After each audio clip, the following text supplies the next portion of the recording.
Hey guys, coming at you today with a little recipe redo. Kind of fitting now that I'm back to pretty much where I was when I first started my keto YouTube channel. But the first ever video I did was keto vanilla ice cream. And I was so proud of this recipe because it was super soft and scoopable and delicious. It tasted just like regular ice cream. And I'm kind of like embarrassed of that video, and also I had no idea what I was doing, and like I didn't know, I wasn't good in front of the camera whatsoever at this point. So not that I'm that much better, but I definitely wanted to redo this recipe, and all the things I've learned, the things I didn't say in that video that I should have said, that has confused people with the, because people have asked me questions on that video and I'm like, why did I even say that? Or, you know, I didn't properly explain some of this stuff. So today I'm telling you everything that I learned and why I choose the ingredients I did, and ingredients you can swap out for different ingredients. So I'm excited to bring you this little recipe redo, and we'll call it Keto Vanilla Bean Ice Cream 2.0. So let's get started. Okay, to start this recipe, we're gonna need heavy cream, vanilla bean, and an unsweetened milk of choice. Now, in my first video, I actually used half and half, which made it super creamy and delicious, but it was pretty high in carbs.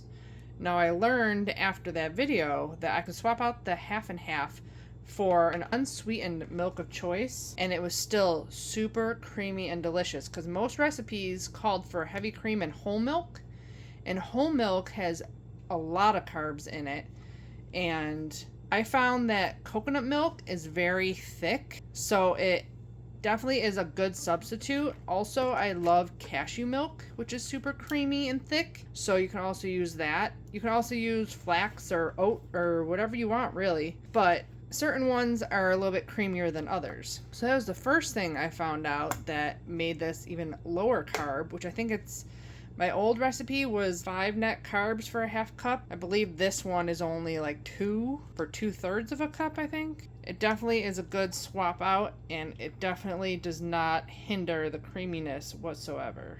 Always get down to look at your measurements, because looking up here, it doesn't look like it's at the 4, but 4 cups is what I need. This is obviously like a triple batch because I make big batches in my ice cream maker. I also don't have another pot. I'm making other stuff, so we're using this weird shaped one. It should fit it all still though. And then 4 cups of heavy cream. So you're gonna do basically 1-to-1. 1 cup, 1 cup. Well, it's like 1 1/4, 1 1/4. That was my original recipe, I believe. 10 ounces and 11 ounces or something like that. Sorry for all the shadows on everything. Still haven't gotten my lighting in here. Now the vanilla bean is totally optional here. You can just use vanilla extract. I like making vanilla bean. It looks nicer in the carton for sure. So if you are using a vanilla bean, I always like massage it a little bit to get it. I keep these in the fridge to keep them the freshest possible. And then you hold it at the little nub at the bottom. Try to cut it in half as best you can. When you get to the end here, it's a little tough, so you usually go there. And then you take it, and usually those two will stay together if you cut it right, but I cut it too far down. And then you take it and you try to get the inside. You want to scrape out the vanilla beans and put them in your pot. So I didn't quite get it down there. Open it up some more. See how it wasn't open all the way? There you go. Now it's flat. Go all the way down. And then you put the whole pot in too. You gotta open it up.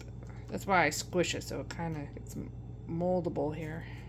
You scrape it all out. I just use a little bit of vanilla bean. And then you just put that on the stove. Well, first we gotta add our sweetener. Duh. So I'm doing 320 grams of allulose. Now, I use allulose and a little bit of monk fruit erythritol blend. It is mostly erythritol, so you can use just straight erythritol if you want. If you want soft ice cream, you can't use all monk fruit erythritol. The allulose is what keeps your ice cream soft and scoopable for weeks. You can either use the allulose or xylitol or a combination of those two. But you always have to have some kind of other sweetener in there. And usually a bulk 1-for-1 sweetener, not just a little bit of stevia or a little bit of sucralose, because if you use all allulose and only a little bit of stevia, you're gonna have soupy ice cream. It will never like freeze to the consistency you need. And literally I only use a couple tablespoons of erythritol to allulose. I'm using quite a bit here, but it's a 3 times batch. It's going to be only like 2 tablespoons for you. And I still add a little bit of stevia for some extra sweetness too. The sweetness level on these ice creams is up to you also. You can make it as sweet or as not sweet as you want. Everybody's taste on keto is different. I'm just going to put it on like a medium heat. Just keep stirring it until all the sweetener's dissolved. And then when you see wisps of smoke and a tiny bit of simmer, just turn it off and let it sit.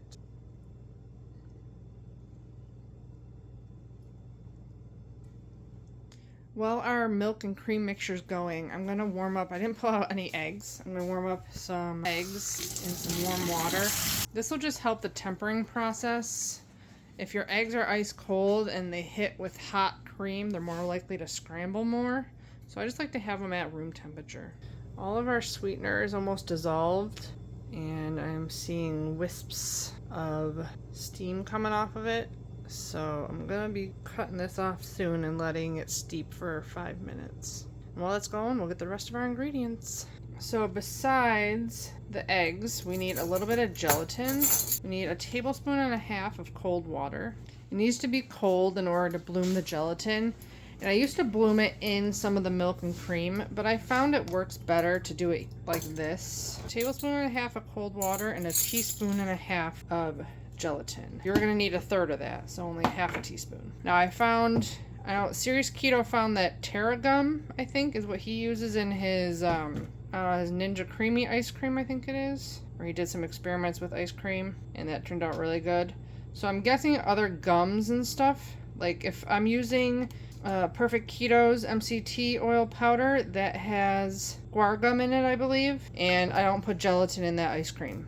So a different kind of gelling agent would work. I'm just not sure of the ratio of how much you would need. I have done my ice creams without gelatin, and they're still good, but they're definitely not as creamy as I would like them to be. So that's what the gelatin does. I would say maybe stick away from xanthan gum. Oh, that just seems weird. But I know some commercial keto ice creams do have xanthan gum in them. You probably don't need a lot at all if you use xanthan gum. So I just bloom my gelatin in there. If there isn't some that's not bloomed, it's okay. Or you can add a tiny splash of water to the top of this to bloom the rest of it. But just set that aside until we get to add it to our end mixture. Then our last ingredients for our vanilla bean ice cream is some vanilla extract. So I do 1 tablespoon.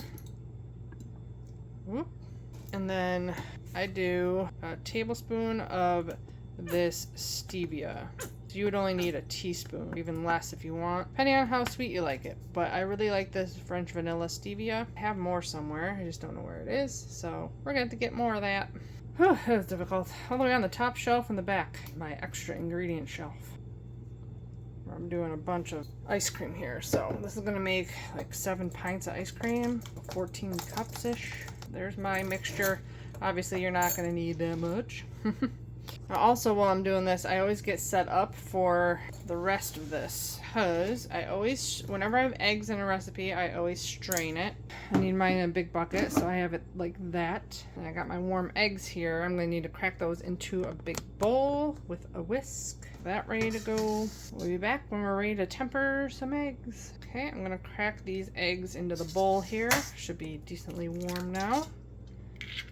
Now, the other thing I mentioned in my first ever video, I think, is that I'd put my custard back on the stove. Now technically, I'm supposed to get this up to 100 and, there is like conflicting things on the internet, 145 degrees. So I gotta call my other phone. So I don't know where I left off here, but just be very careful because you might scramble your eggs. But that's why we strain it. If you have a really fine mesh strainer, it won't matter. If you want to be sure that everything is super cooked, your eggs and everything, then I would put it back on the stove after you temper your eggs and heat it to, like I said, online it said like 145 in some recipes. Some recipes said 165, which is kind of crazy high. But I would say 145 would be fine.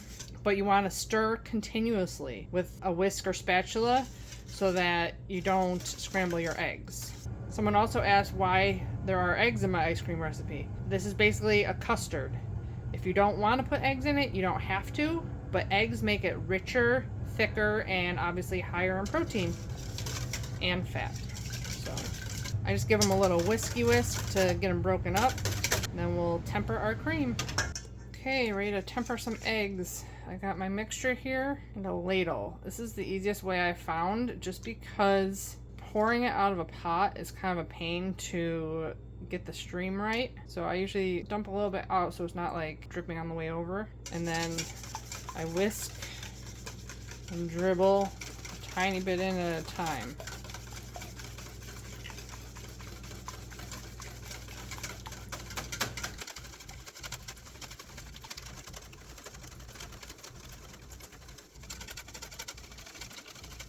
If you're having trouble with your bowl moving, which I'm actually not, a lot of times, you know, it'll slide around on your surface, you can put a towel underneath that, or you can put a wet towel around the bowl in like a ring so it won't move. You just keep going little by little, and once your egg is pretty much warm, you can add a bunch of egg at a time and go a little bit faster.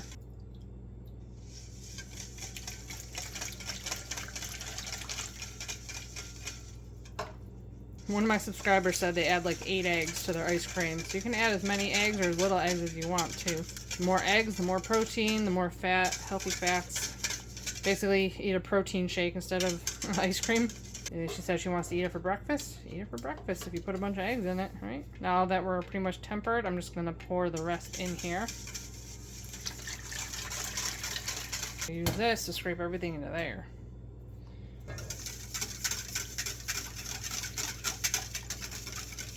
Put it back on the stove with the egg whites in it, or eggs in it.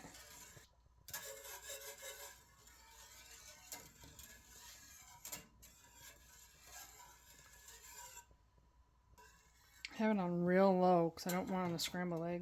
Pour everything into your strainer. This just catches any egg bits that may have scrambled in there. Or the chasé of the egg, that little white string thing, which is that. Always scrape this, make sure you get all the vanilla bean you can out. You scrape the bottom, you get all that vanilla bean that came off the bottom. You want all that. Get all that. Now we add our gelatin puck and our extracts. And let that gelatin dissolve in there fully. Keep stirring until it's dissolved. The last step of this ice cream is churning it. There's a couple different options. You can put plastic wrap right directly down on top of this mixture and let it chill for 8 hours. Yours is obviously going to be a lot less than this, so it should only take 8 hours to cool. Mine will take all day to get down to a refrigerator temperature. If you leave a spatula in it and stir it, it'll maybe only take a couple of hours. You can also put it over an ice bath in the refrigerator and keep stirring it, and it'll get down in less than an hour. You want it around 40 degrees. Even lower is better. It'll churn faster in your ice cream maker. So I'm gonna put this in my fridge and stir it until it comes down to a little bit cooler of a temperature, because if I leave it in there, it'll stay too warm for the next couple of hours. So I want to get it down to under the danger zone. Keep stirring it, and then I'm gonna cover it in plastic wrap, and we'll probably be back tomorrow to churn it. Time to churn some ice cream. If you do use vanilla bean, it's all going to be sunk to the bottom. But you want it super thick and gelatinous looking. Best thing for you to have it in is a bowl with a spout and a handle. It's the easiest thing to pour into your ice cream maker. I just have a big pitcher, which could also work for you also, just you don't need as big a one. Measuring cup. Anything with a spout is good. Over to the ice cream maker. Now yours, according to manufacturer's instructions, I did time it on my KitchenAid once. It took 20 minutes to get to the right consistency. I'm gonna do 18 minutes. Pour this in first. Hope I sealed it good enough.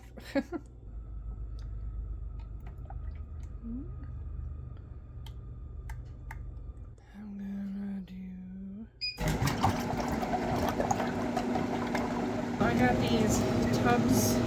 You're gonna want a glass dish in your freezer to put your frozen ice cream into. Probably a 6-cup bowl should be good for you. Okay, our ice cream just finished. This is gonna be even harder to do now because it's even lower. That's the consistency you want. Nice kind of soft serve consistency. As this is going for you, as you're scooping it out into your bowl, you can add your add-ins as you go. I can't do that while it's coming out, so I'm gonna do that later because I'm not gonna have just vanilla bean ice cream. I'm gonna make it into other kinds of ice cream. So I'll meet you back here when we go to taste test some of the vanilla bean ice cream. Time to try some ice cream. Just pulled this out of the freezer. This isn't the batch I just made. This is one that was in there. I don't even have hot water or anything. It's nice and soft.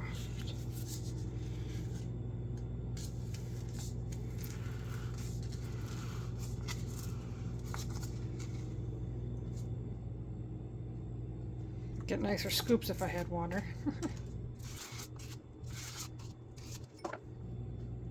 Super soft and creamy. Time to dig in. Put most of it back in the freezer because I haven't eaten lunch yet. But it is just so soft and creamy.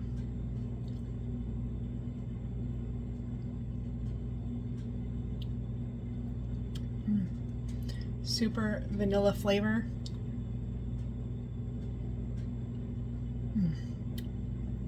I would definitely put my caramel sauce or my hot fudge on top of this.